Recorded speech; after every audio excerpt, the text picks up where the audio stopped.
Good morning, students. A warm welcome to all to our online class on African and Caribbean literatures. So, we all know African and Caribbean literatures is one of our elective papers in this semester. And today we will begin with an essay by Lord Lamming. The name of the essay is The Occasion for Speaking. And as about the author, George Lamming, he was born on June 8, 1927 in Barbados, where he attended his Comair High School, and he left for Trinidad in 1946 for his teaching career, and he continued there until 1950. Then there was an emigration in his career, that is, he emigrated to England, where he served for a short time in a factory. And later in 1951, he became a broadcaster for the BBC Colonial Service. And his entrance into academia, it was in 1967 as a writer in residence and lecturer in the Creative Arts Centre and Development of Education at the University of West Indies. Since then, he has been a visiting professor at the University of Texas at Austin and the University of Pennsylvania, and a lecturer in Denmark, Tanzania and Australia. He was also a distinguished visiting professor at Duke University and is currently at Brown University. So this is all about the biographical details of our author George Lamming. So he was basically a Barbadian. And as about our essay, The Occasion for Speaking, it is taken from his book The Pleasures of Exile. The Pleasures of Exile is a collection of essays where Lamming lays out his vision of the Caribbean writer most forcefully in his 1960s essay collection, and the name of the essays is The Pleasures of Exile. The collection, that is this essay collection named Pleasures of Exile, it features 10 essays. It consists of 10 essays, and he wrote during the 1950s while he was in residence in England. So basically he is a West Indian Caribbean writer, but he migrated to England in the 1950s, we had already said, and where he wrote this collection of essays named The Pleasures of Exile. And as about this essay, it was roughly the first half of The Pleasures of Exile, which delineates the structures of this field. Particularly, there are two essays named The Occasion for Speaking and Ways of Seeing.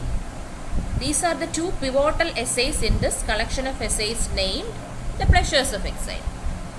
And as we are studying about the pleasures of exiles, I am going to that.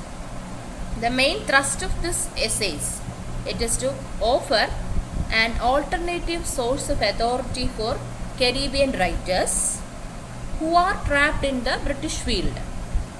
So the Caribbean writers should be given a source of authority. They should get a source of authority. And the main problem they are encountered is that they are trapped in the British literary field. That is, these writers, majority of these Caribbean writers, they have already migrated to British metropolis, and they are trapped in the British literary field. At the same time, he shows an awareness that the established order is shifting and that the new technological and political order may challenge the Caribbean writers' admittedly constrained occasion to speak. So they are given a platform to speak, and he shows that the awareness here, he is very much aware about the new established order. That is, this order is shifting and the Caribbean writer should speak. That is, they should get an occasion to speak. That is all about the introduction about the pleasures of exile. And in this text, Lamming provides his explanation for why the establishment of a West Indian literature in the 1940s and 50s by Caribbean writers exiled in London is of significant cultural and political importance. And he essentially translates the West Indian dilemma as an exile in terms of his subject matter and in terms of the technique he has to employ in his work. So, the West Indian writer is basically in a dilemma, especially the West Indian writer as an exile, because in which subject I have to write and which are the techniques I have to follow while writing. And the puzzle is to determine the kind of subject matter and the style that would be acceptable, first of all, to the metropolis. So in which subject I would be able to write, and which subject would be acceptable for the metropolis, that is London metropolis, which is his host community, and secondly to his native community back at home. So they were very much worried over the subject matter and the style. So in essence, Lamming essay problematizes the literary trajectory of the West Indian writer in particular and the post-colonial writer in general. So it was a problematizing issue as far as Lamming is concerned, that is in which subject they were able to write and which would be the subject matter, and moreover the technique they have to follow for the metropolis, the people of metropolis, and his own native community. In essence, so Lamming essay problematizes the literary trajectory of the West Indian writer, in general the post-colonial writer. And Lamming essay for the most part takes a direction described by Ngugi Thiong'o, another African writer of the time, a post-colonial writer, as a need to decolonize the mind. So Ngugi Thiong'o, he always stands for the decolonization of the mind, because it would appear that the first step in any direction for all post-colonial is to begin to see things from our own perspective, not perspectives defined by the West as natural order. So that was what was argued by Ngugi in his essays. Ngugi Thiong'o always stands for the decolonization of the mind, because otherwise your perspective is always defined by the perspective of the West, and West always tries to create their perspective as something natural, somewhat natural order, and so you are not able to create a perspective of your own. Now we are coming to the essay in detail, the occasion for speaking. The essay begins with a sentence like this: in any country during this century, it seems that the young will remain too numerous and too strong to fear being alone. And it is from this premise he wants to consider the circumstances as well as the significance of certain writers' migration from the British Caribbean to the London metropolis. So he begins with this sentence, that is, majority of the young remains to be here, to stay here, to fear being alone. So that is the premise. So that is from this premise he considers things. And he discusses the circumstances and the significance of migration of these writers from the British Caribbean to the London metropolis. So he was quite amazed to find that why so many of the writers were migrated to London metropolis from British Caribbean island. And he says, how has it come about that a small group of men, this is a small group of men, but they are not similar, they are different in years, their temperament are different, their social origins are different, but they all leave their respective islands, and the respective islands, their native islands that know them very well, and even they exchange life for circumstances which are almost foreign to them. The circumstances are wholly foreign to them. It is an alien culture, that is, they are migrating from a native culture to an alien culture, and the conditions are very unfamiliar for them. So our author George Lamming, he is quite amazed to find these migration of these writers. And in the next part he is talking about the concept of exile, and for that he brings out a question: why have they migrated? So what are the reasons behind this migration, and what if any are any particular pleasures of exile? Is there any particular pleasure in living as an exile? So these are the queries he is raising. And what if any peculiar pleasures of exile? Is their journey a part of a hunger for recognition? Do they see such a recognition as a confirmation of the fact that they are writers? So there is a chain of questions raised by the author. That is, the culture is quite foreign to them and they are migrating from a native culture. So these are the questions. Is there any pleasures of exile? And is there any hunger for recognition? Are they in search of a confirmation of the fact that they are writers? Do they see any recognition in as a confirmation of the fact that they are writers? What is the source of insecurity? So another question raised by the author is that, is there any source of insecurity in the world of letters?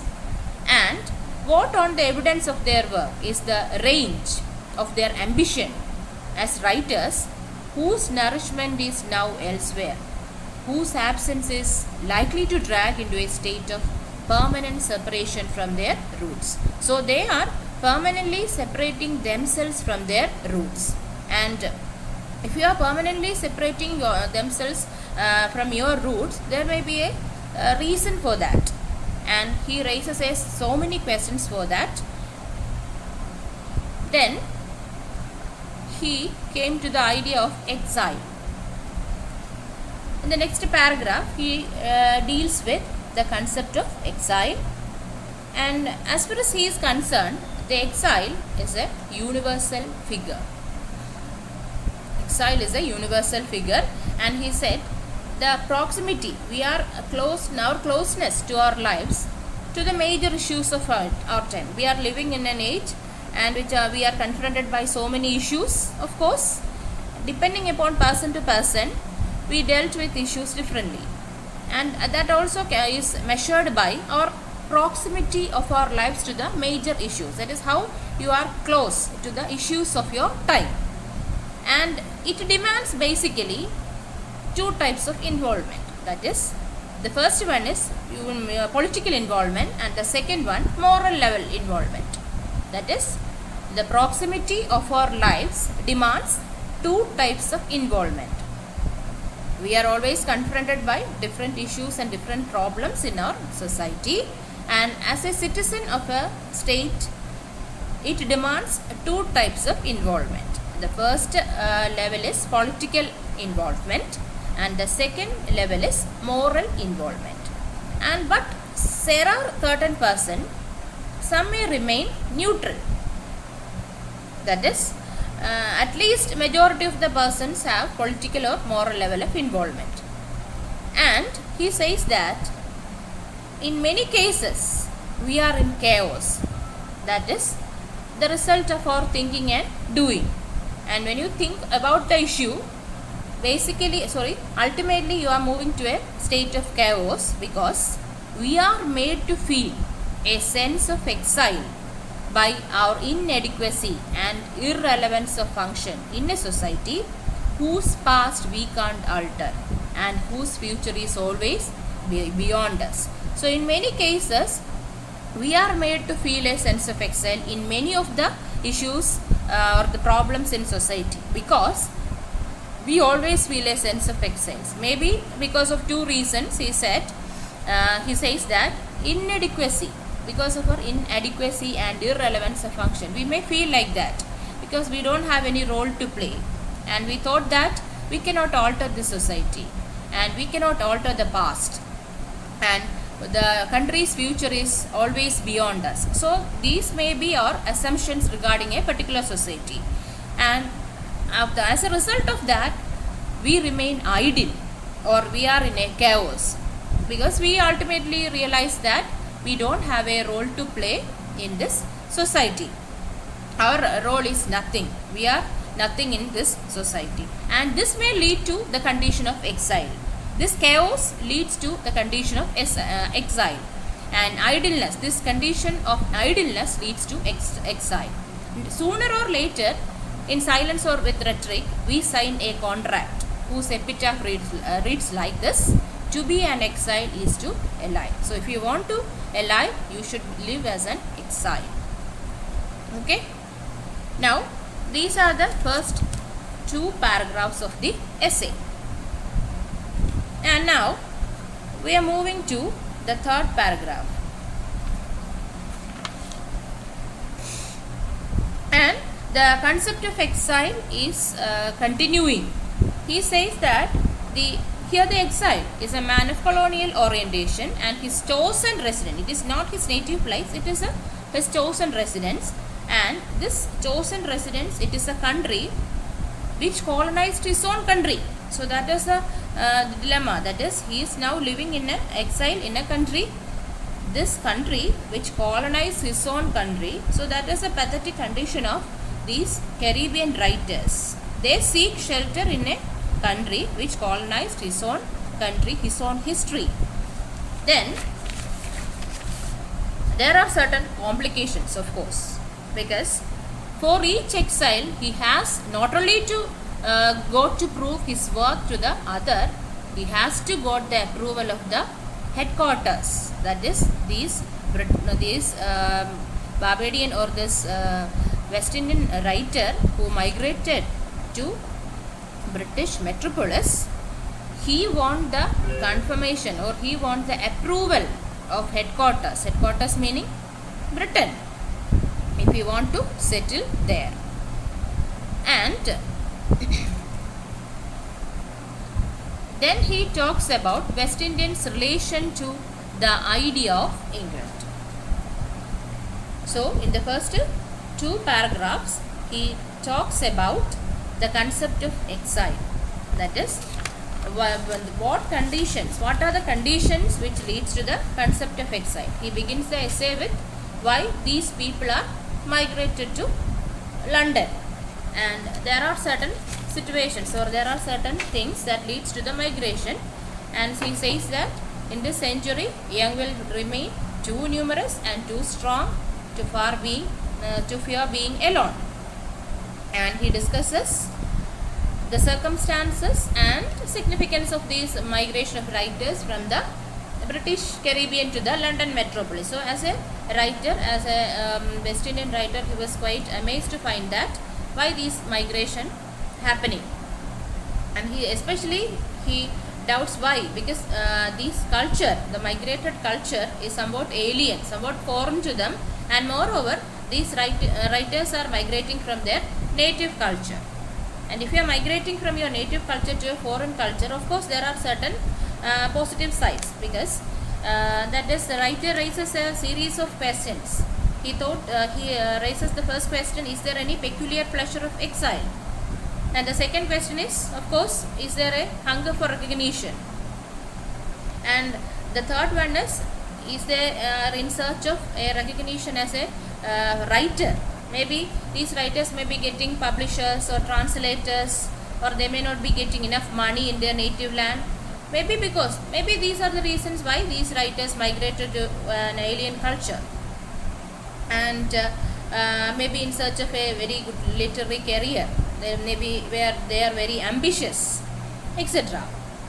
So that was the beginning of the essay. Then he come to the concept of exile, and in the concept of exile he says that exile is a universal figure, and he says that in our society there are so many issues, so many problems. We all respond to these problems differently.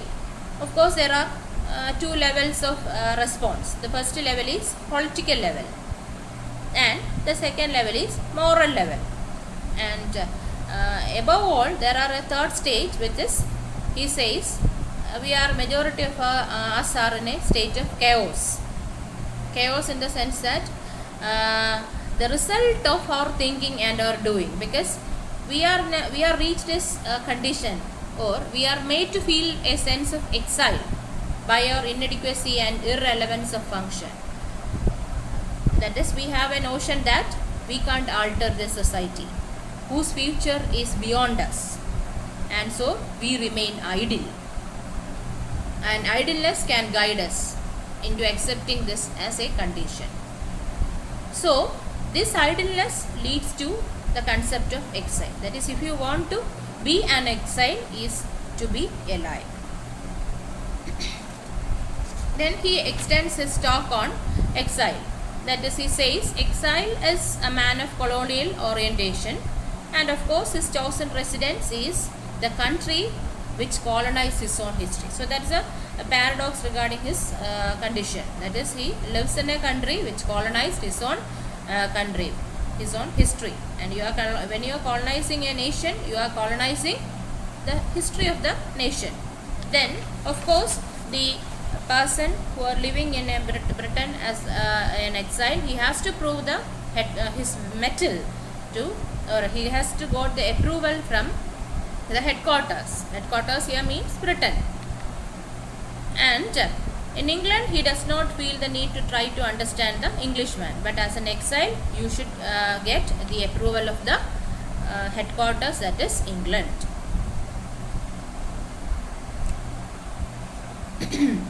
In the next section, he is talking about the West Indians' relation to the idea of England. So, all West Indian or Caribbean people or the African people, all they have a myth or an idea of England, a certain preconceived notion ingrained in the mind of the West Indian from the birth time itself. That is, he says that as an example of this, he recalls an episode on a ship which had brought a number of West Indians to Britain. And he says he was talking to a Trinidadian civil servant.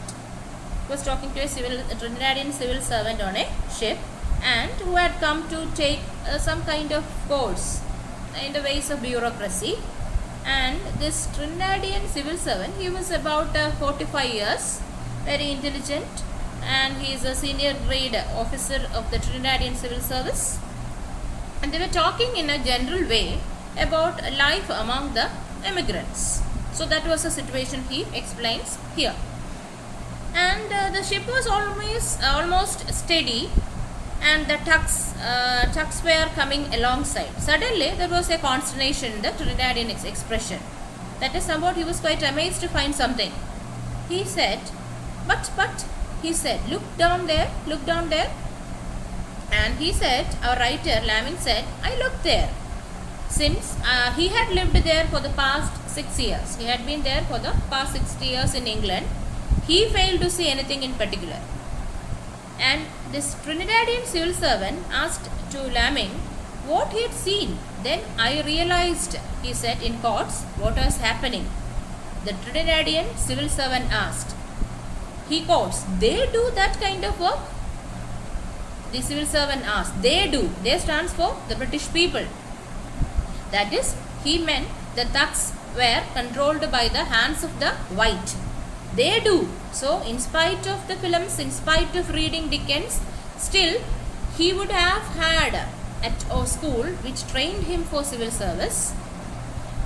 In spite of all his received information, this man had never really felt as a possibility and fact the existence of the English worker.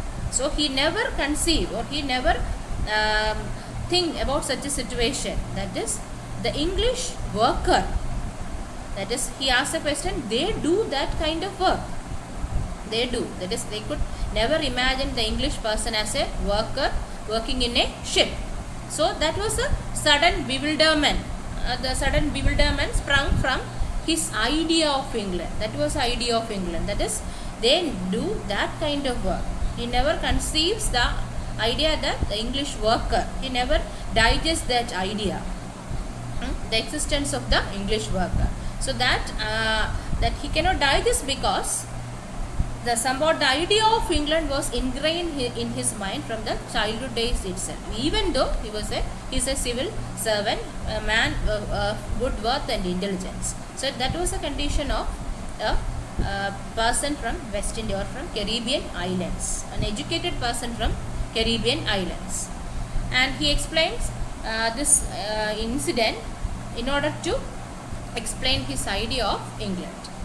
And he says that this seed of colonization, which has been subtly and richly infused with myth. So this is a myth. This is an idea of England. This is a seed of colonization which has been very richly infused with the myth of England. And he says that we can change laws overnight. We may reshape images of our feeling, but this myth is most difficult to dislodge. So this is very difficult to dislodge. That is a very important sentence in the text. That is, this is the myth of colonization which has been ingrained or infused in the mind of the third world, or the West Indian writer or the West Indian people, and we can change our laws overnight. We may reshape our images of our feeling, but this myth is most difficult to dislodge because it is psychologically ingrained in the mind of the person. So it is not possible to dislodge. It is not easily to dislodge. And then he is going to another incident where he says, another topic where he says, I remember how pleased I was to learn that my first book in the castle of my skin had been brought by an American publisher. It's another incident in his life. The book had an important critical press. Here he is talking about his book. Of course, it was published in England, and the reputation of the book was very substantial in England, and he wants to publish it in America. So they related to the myth, and he says that it would make no difference what America thought. This is what I mean by the myth. That is, the thinking of Britain and America would be same. So if it sails very good, it have good worth in Britain, okay, it is good. It will sail very well in America too. So this is the myth that is ingrained in the West Indian from the earliest stages of his education. Whenever he thought about America and Britain, it is always comes to his mind, they are very good countries, or this is somewhat the myth, the idea of England, which is always ingrained in the mind of the West Indian writer or the West Indian people in general. And here, moreover, there is another reading, that is, here he values the British taste over the US material or over the US. Here he says that, of course, Britain accepts my book, of course America. So that is, there is a prejudiced attitude from the mind of the reader. That is, he values the British taste over the American. And here he consciously orients his writing towards a field based on an English taste rather than an autonomy of the American market, because he always considered America as an economic capital and the UK as a cultural capital. So there is a privileging of Britain compared with America. And he ends the paragraph by saying that if you want to liberate yourself, just like the African author, he said, you want to cut down the colonial himself in you. You want to free yourself from the colonial himself. So at the beginning of the session, I had already said, here Lamming is like, his thoughts are like the African writer Ngugi wa Thiong'o, where he also said this culture, if you want to liberate yourself from the foreign culture, first you have to cut down your colonial self. So that's all for today's session. Thank you.